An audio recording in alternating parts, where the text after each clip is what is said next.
কেমন আছো বন্ধুরা? আজকে আমি করব চিকেন কষা। তার জন্য এখানে আমি একটা পেঁয়াজ, কিছুটা আদা, অল্প রসুন আর দুটো কাঁচা লঙ্কা নিয়েছি। এবার আমি বেটে নেব। দেখো এখানে আমার বাটা হয়ে গেছে। এবার আমি মাংসটাকে ভালো করে পরিষ্কার করে নিয়েছি এখানে।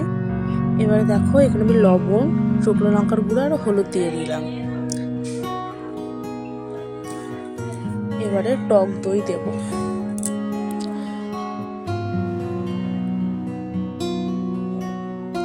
এবার কিছুটা সাদা তেল দিয়ে দেবো। এবার আমি আদা রসুন বাটাটা দিয়ে দেবো।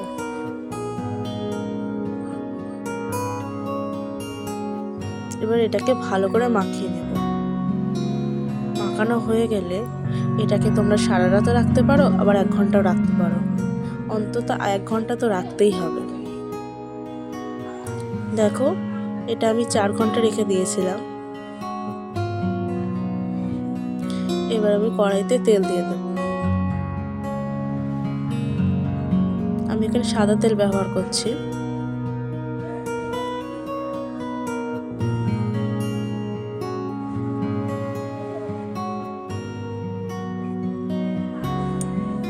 পুরো রান্নাটাই অল্প আগুনে করতে হবে।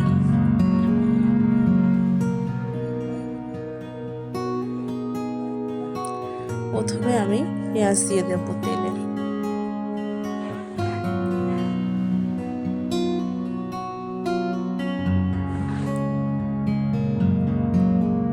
পেঁয়াজটাকে এবার ভালো করে ভেজে নেব।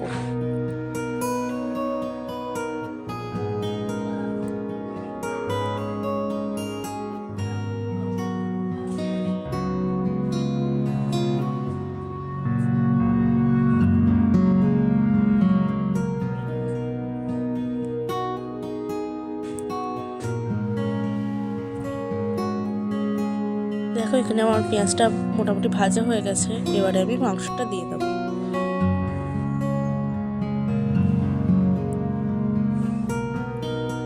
আমি পুরো রান্নাটাতে একটুও জল ব্যবহার করব না।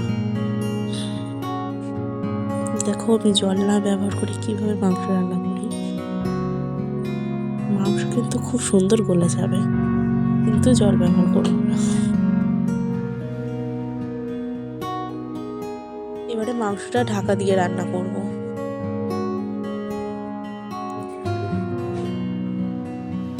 দেখো আস্তে আস্তে কেমন জল ছাড়ছে।